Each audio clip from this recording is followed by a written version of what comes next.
Hello, back on the Experimental Sim Avionics YouTube channel, and we're here for another panel showcase today. This time, as you can probably see in the foreground there, the Cessna 172 analog panel set. This time we released the G1000 or the Cessna 172 G1000 panel set probably a couple of releases ago now, and so it's time for the analog version. Let's get into it. These are the panels, as you can probably see. The usual dual panel setup that we have and is so familiar with lots of the other Experimental Sim Avionics panel sets, made up of a left and a right hand panel, and in the 172 that's predominantly your flight instruments on the left with some engine instrumentation off on the very far left, and then your avionics and sundry items on the right hand side panel. So generally gives a good sense of the actual real aircraft instrument panel, because it's around about sort of like 1-to-1 lifelike size in terms of what you can fit on there. So I do like to try and do that with instruments. That's why you sometimes see with some of the panel sets that we have pop-up panels and whatnot for various things where we just can't, there's just physically not enough real estate to fit everything on, not unless you crammed it in and tried to make it a lot smaller than it was actually realistically. And a lot of the stuff you don't use all the time, so I try to put the items that are less used on those pop-up panels, and it gives you the ability to either move them off if you've got other monitors that you can use. Some of us have got more than just the two monitors that we can use for instruments, or of course you can have them as that pops up panel, and you can hide them out of the way, so you've got the option to bring them up when you need them. So I guess what we ought to do is go into the proper view. You can probably see that there's this text area over here on the left at the moment that I've just made disappear. That's because I'm in the WB Sim Cessna 172 variant. Now this panel set, or the set of panels I guess that make up this panel set, is going to be for the default X-Plane 172, the default Microsoft Flight Sim 172, and this WB Sim, which is obviously a Microsoft Flight Sim variant, or it's a mod of the analog 172 in Microsoft Flight Sim, and it adds a bit of extra realism and some nice other features which I'm in today, this variant, but they're all very much similar, the variants across the different sims and the different variants. So pretty much what you see is the same on all, but there are a few extra features on this WB Sim that I thought would probably be best if I jump in this one, because the others have pretty much got all the other features. They just haven't got some of these extras that the WB Sim 1 has got in terms of chocks and tie downs and some of the other extra features that you normally manipulate and change in. If you're familiar with a WB Sim aircraft, it's done in the ADF, which is a bit quirky, I know. Which is why I came up with this additional panel that you can control a lot of those features, so you don't have to mess about with the in virtual cockpit ADF clunkiness in terms of turning those features on and off. So to get it comes up when you start the panel, but to get it to come up or to hide it is you just push on all of these text items. Have got buttons associated with them that they're not drawn or graphically shown as buttons, but they're kind of like there's an invisible button over the text area, if that makes any sense. And so you can just press anywhere in that area really, and you just hold it for about a second or two, and it will make it either disappear, or again you can just touch in that area anywhere for about a second or two. I think you have to hold it a little bit longer to get it to disappear, but to get it, if it's not already there, you've only got to touch it a bit shorter, and it will pop, and then you get the option. So you see when the power's off of the aircraft, you get to change everything. Of course, what we'll do is just toggle the power on quickly, just so you can see that. When you turn the power on, and the engine, that's the other thing, is we won't be able to see that much, is the engine's running. a lot of these items will be greyed out because you can't, just like you can't in the real ADF, you can't change them once the aircraft is running, because they're kind of seen as on the ground maintenance type actions, or on the ground getting ready for flight type removal of covers and that sort of thing. So let's have a look at some of them. We'll jump back out of the let's go back into the full view of the panel and jump outside, and let's have a look at some of those features. So we can, for instance, just touch on those on the words that are on that control panel in the top left of the left-hand instrument panel. We can just touch on the relevant words. So although you can't see that on the screen, we can have a look at some of those features as they turn on the aeroplane. So I'm going to touch on the wheel chocks. So you can see I touch on the wheel chocks, and the wheel chocks appear there. In fact, maybe we can also try the tie downs. The tie down ropes just appear, and the pitot cover. And the pitot has now got a cover on it, and the cowl plugs at the very front of the aircraft there. The orange cowl plugs just appeared in the opening, the cowlings where the air intakes are. We can turn the state saving on and off. State saving disabled. You may or might not be able to hear that a little bit faint, and the realism. And of course, you can adjust the trim tab. Now the trim tab on a 172 and lots of light aircraft actually is not an electrically operated in-flight trim tab. It's just a bent piece of metal effectively that sits on the rudder, and you bend it appropriately to give you the best trimming capability at a certain cruise speed. So this gives you the option on the ground to actually, effectively what you're doing is you're bending a virtual tab there. So you can see if I touch this is one of the few buttons. Let me just go back in there because you can't actually see that. So let's go back inside the cockpit and bring up the panels, and let's bring up that panel a little bigger so we can see it. There we go. So what you can do is, most of them are just a singular button, so you can touch anywhere. As you see, you didn't see that when I was doing it outside, but there you go. I can turn the tie chocks off. We can get ready for flight, so we'll turn all those items off now, the ones that we turned on when we were outside.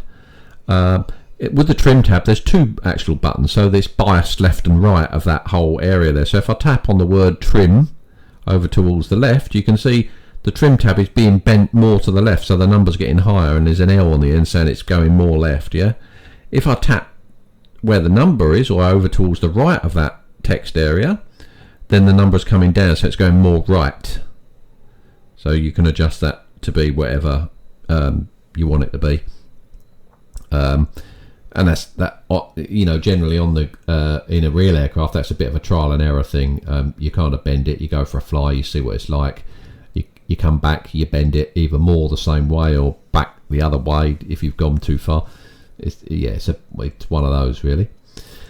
Towards the lower part of the control panel here, we've got external charger. You can toggle that on and off. You can also do that with the circuit breaker. I can't remember which one it is. I think it's the INOP one. Yeah, I think it's the INOP circuit breaker. There, you can touch the INOP circuit. I'll just touch the INOP circuit breaker there, and you can see this INOP circuit breaker is pulled and the external charger is now on. But I can also touch the external charger word, and that will also toggle it off and on. So that's the external charger. And then the ones at the items, the ones at the bottom of the list are new features. So I was about to release this Cessna 172 panel set a few weeks back, and I was just finishing up a few things, and WB Sim went and updated this aircraft and made lots of changes. So not just this control panel related stuff, but lots of pretty much the vast majority of the variables changed. Some of them were only just putting a C in front of the number 172, which was quite easy and straightforward. Some were a little bit more involved than that, so it took a bit more work to update the aircraft after it was initially released, which is kind of, I don't like it when developers do that, not make such fundamental changes. It does make integrating with the aircraft much more problematic, because you basically integrate into one aircraft and then they basically give you a whole different aircraft that you have to integrate with. It's not a whole different aircraft, but it kind of feels like it from an air manager perspective. So you have to go back through everything and make sure that you are actually communicating with the right data, and yeah, it can take a bit of time sometimes, and there's one or two devs that have been guilty of doing that in the past, and WSIM just did it quite recently on this one, so that's what's delayed it a little bit, but I've caught up with that now, and so hence we're doing a video now and a showcase of what these panels are like now, as well as updating all the data sources for the instruments and whatnot. So these extra features that I was talking about before I got sidetracked a little bit with that were the cabin temperature related features. And so what they've done is they've added in a way to monitor, which I think personally, despite the criticism that I just said about changing data, I happen to think that what they've done here with the cabin temperature stuff is really quite innovative, and I think it's probably one of the best approaches. It's kind of an idea that I was thinking of when people were discussing it before in terms of cabin temperature.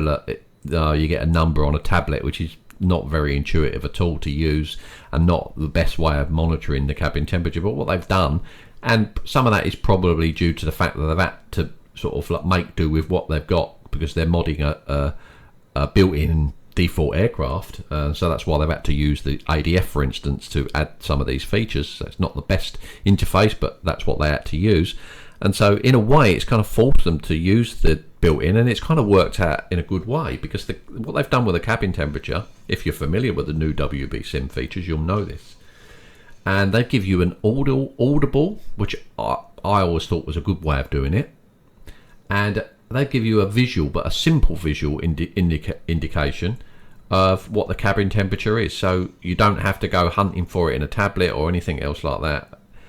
It's sort of kind of there all the time, and so I've put it in the same place as they've got it, but you could, I suppose, realistically move it front and center so it's kind of visible and make it bigger if you wanted to. It's an individual indicator. So what that is on the ADF, and what we'll do is we'll go ahead and look at the ADF now. On the ADF, you can just see to the right of the display there's like a red dot.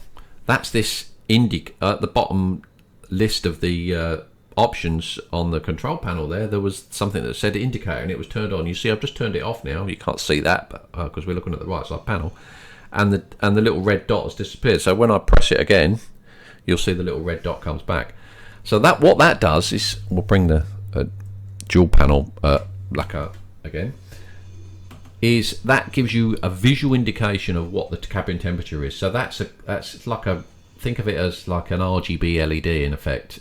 So when it's red, it's kind of telling you it's quite hot in the cabin. When it's blue, it's telling you it's cold in the cabin, and when you're about right, it should be a greeny colour. So that it doesn't tell you the exact temperature. There is a way of getting that, but it gives you an indication of, is it warm, is it cold? That's your visual indication. The voice option, which is the second one up from the bottom, you can see I've got that set to female at the moment. You can tap it, turn it off. You can set it to male or female or off. They're the options that are provided with the WBSim panel. And so we'll leave it on female. And what that does is, if you're too hot or too cold, they'll sort of give a puffed out, I'm quite warm type sound. I think that only happens once, because the 172 doesn't have air conditioning, so it doesn't, if you're continually too warm, it doesn't bombard you with, I'm too warm. But it gives you an indication of it, in case you haven't got the air vents fully open or whatnot. You can at least do the most you can do. But on the cold side, it certainly does, because you can apply heat, all right? So if you're on the cold end, it will kind of give someone like a shivering type sound every now and again, just to kind of give you that indication that it's cold in the cockpit, because we don't have that feedback from the sim, do we? That you can't sense temperature per se.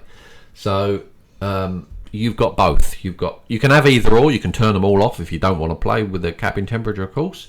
But if you have them both on, you've got the audible and you've got the little indicator there as well, which is I think it's it'd be interesting to see. I have to use it for a bit, but my first impressions are that it will be quite a nice way to implement that feature. A few other devs have tried different things, and to me, this is the best that I've seen of the way of implementing the cabin temperature. So kudos to WB Sim for that.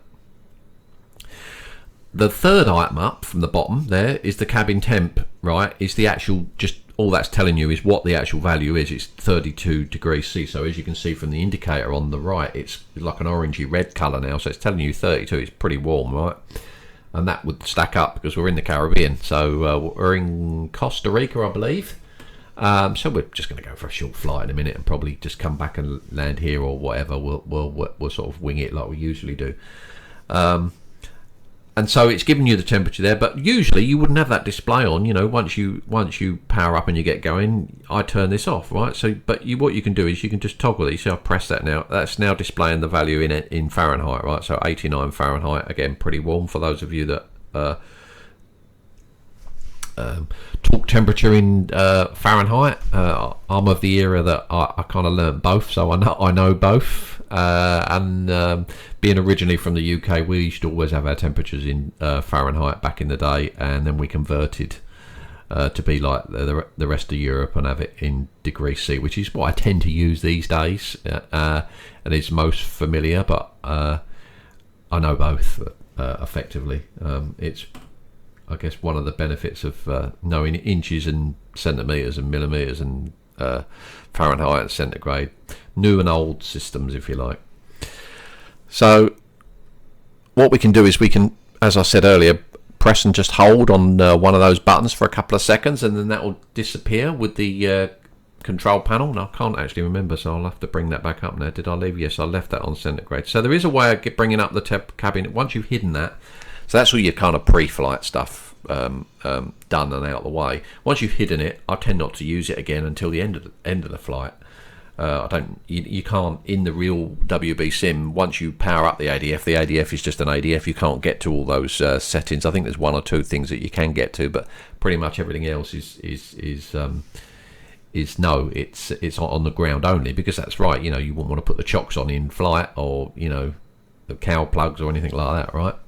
So it's a ground only thing. Same with the rudder trim. It's not like a rudder trim as in an electric one, because it's one of those things that you have to get around the back of the aircraft and actually use a pair of pliers or whatnot to bend the tab to adjust its angle. So what we'll do is we'll get the power on. Put our beacon light on. What I should have checked was making sure the fuel is on. The fuel was already on from our previous flight.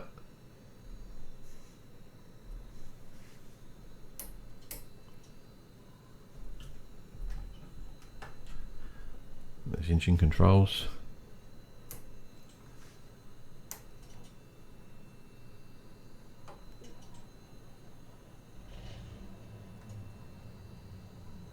Okay, we have a good start. Bring that RPM up. Oh, you know, one thing that I did forget to show you, that I would actually like to show you. So what I'll do is I'll just pull that mixture, just shut the engine down. My apologies. I did actually forget to show you one really nice feature that I quite like. So you can see we've got our parking brake on at the moment. So what I'm going to do is I'm going to take the parking brake off, and there's a reason for that.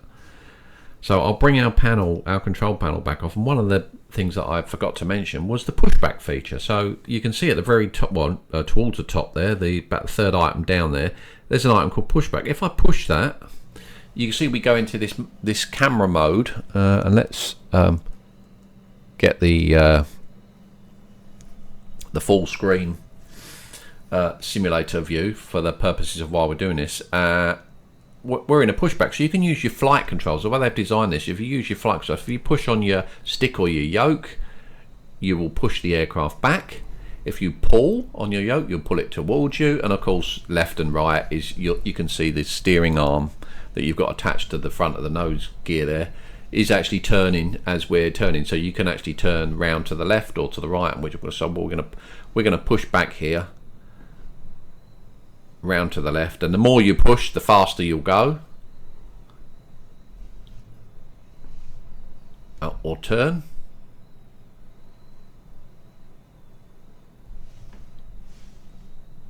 Of course, you need to have the parking brake off, the wheel chocks off, and the tie downs.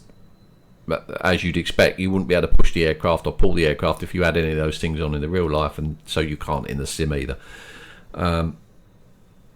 So then when you want to return back into the cockpit, you just push, whoops, I've pushed the wrong one there, push back, push back again, and you jump back into the cockpit view. So we're ready to do the start that I prematurely did. So that's a nice little feature. We'll put the parking brake back on to use that pushback when you're in a bit of a tight jam and you're facing the wrong way or whatnot.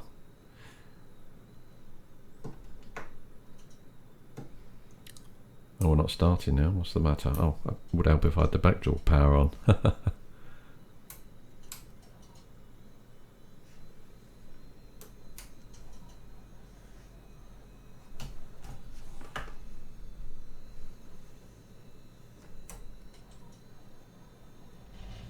There we go. Just adds that little bit of realism, the WSim. If you don't do things quite right, it won't start or will give you trouble if the temperature's not quite right, particularly cold, and that might make starts a little bit harder.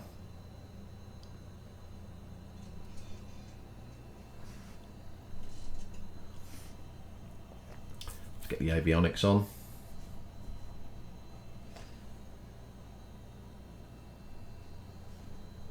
Transponder is already on all.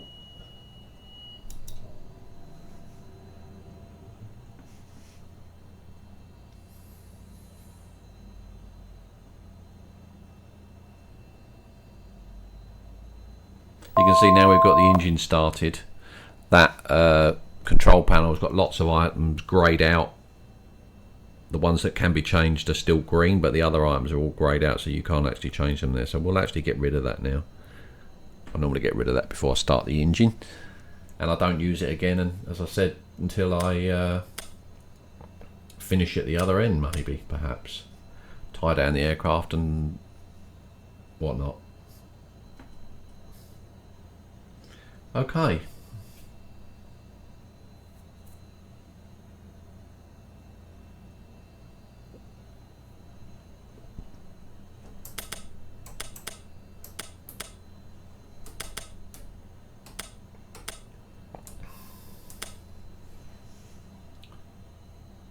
So while we're waiting for the GPSs to come on, we'll just taxi out.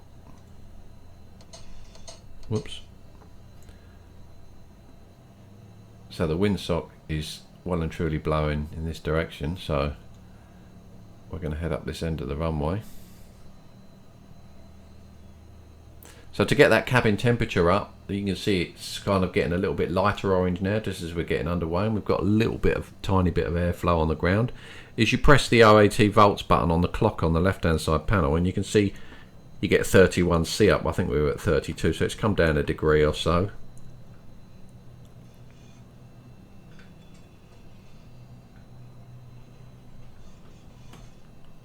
Stop here for a second, and then you can just toggle. If you do give it a quick tap, you can toggle around the usual. So the 29C and the 85F there are your outside air temperature, and 24.8 is obviously your voltage. So you get your normal OAT display, but if you press and hold it, no matter which one of those ones that you're on, there you go, 31C. Whether you're on voltage or you know, you could be on the 85F one, you'll still get your 31C. And that the units used in that one will be dependent on what you've set on that control panel that I showed at the beginning. So if you've set F there, you'll see the cabin temperature in F. If you've set C, then obviously you'll see it in C. Should have put strobes on there. Whoops.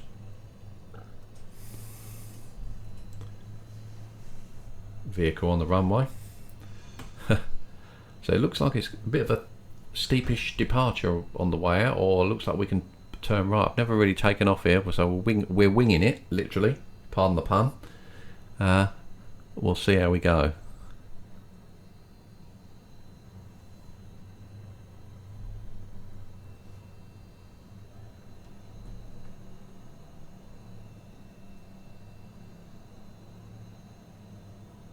We're not going to do a run up, although we are getting a little bit of fluctuation there. For the need of expediency, we'll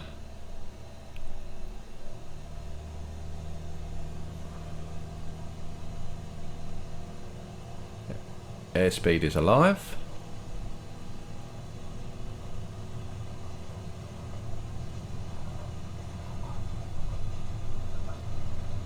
Whee!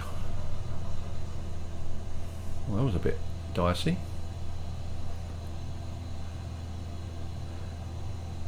Yeah, I'm going to have this little nook in here.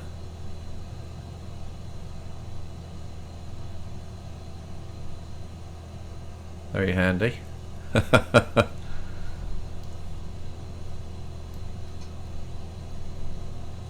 So hopefully you get a sense of the panel in operation, which is kind of really the point of these videos, really, just to tell you about a few of the features that you may not notice, some of the more obscure ones, and just to let you have a look at the general panel in operation. As I was saying, a lot of the data sources did recently change, so I did have to change some of the gauges and various bits to get the needles to read right.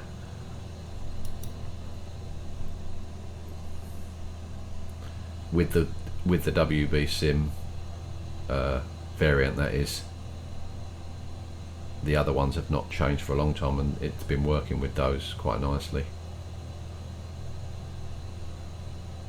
So we've still got a couple of, well, I'll say a few, just a couple of some more, a little bit more testing, and a couple of little things to address that I noticed recently. But as you can see, largely they're pretty complete. It's pretty well, it is complete. All the instruments are complete and done there. Just a few little things that need addressing, and then we should be okay for a release. So I think pretty much once you see this video go up, it won't be long after that that we'll think about doing a release. And then coming after the 172,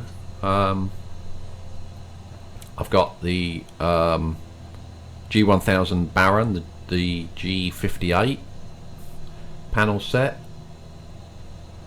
Again, that's been largely done for a while. That just needed a few finishing touches put into it. And then the ones that I've been waiting to release for a while, the PC12, I'm waiting on developer to update the aircraft with some missing data for the altitude selector. It's really kind of what's holding that, otherwise it's kind of mainly complete. The King Air as well, I've been doing a lot of work on the black square King Air, so again we've got a largely complete panel set for that now. I would like to integrate a couple more things, and so still got a little bit of work to do on that, but that's getting pretty close as well. I think I already mentioned on the Discord, I'm not sure if I mentioned it in a video before, but the Piper PA28 panel set is also largely complete. Again, I'm waiting on the release of a new variant for X-Plane 12. I would like to integrate that in with the panel sets as well. I do try to make most of the products dual SIM if I can, where they are available in both of the SIMs, and so sometimes there's some obstacles towards achieving that, but sometimes they're only one SIM altitude, because the aircraft is only really in that one SIM. But where possible, if there's a version of the aircraft in both sims. I do like to try and at least integrate them, so it gives you the choice of what sim you want to fly. And of course in the future, if you decide to change at all, those panels that are capable of flying in either sim, you can do either for. So that's kind of one of the reasons. And so yeah, that's where we are with the upcoming kind of list of panels and whatnot. And I guess that will take us probably towards the end of the year, all of those releases. There's one or two others that are in the mix as well there. And then for next year, we're going to think about doing some perhaps pushing the boundaries, not back pushing the boundaries, but thinking about some on very high here.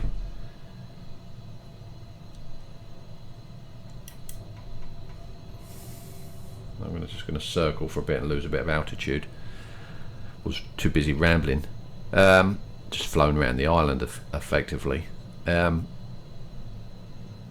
next year, yeah, we'll probably add to the portfolio that we've got already. We'll add more GA aircraft, of course, which is kind of the staple of what we've got so far. But we'll start getting into some newer stuff. So we'll probably maybe see some airliners and some helicopter stuff as well, potentially.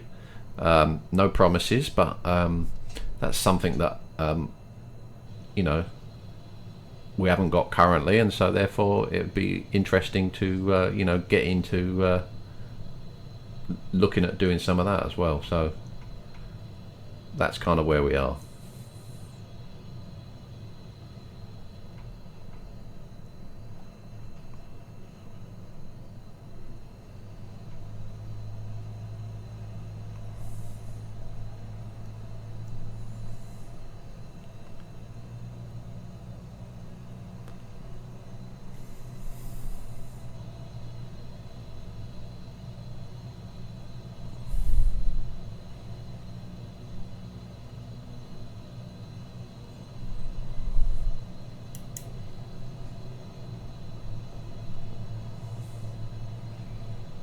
I haven't done much flying in the Caribbean recently. I did do quite a bit of flying in the Caribbean. It's one of my favourite parts of the world, but they've since done a world update in this area, and I've not been back to have a look and see really what they've done. The big trees, that's one thing I hope gets fixed in the next version of this simulator.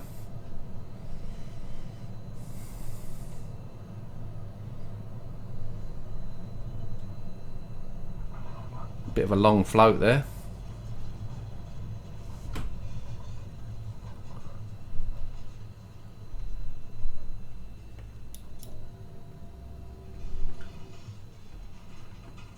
Just about made that turn off.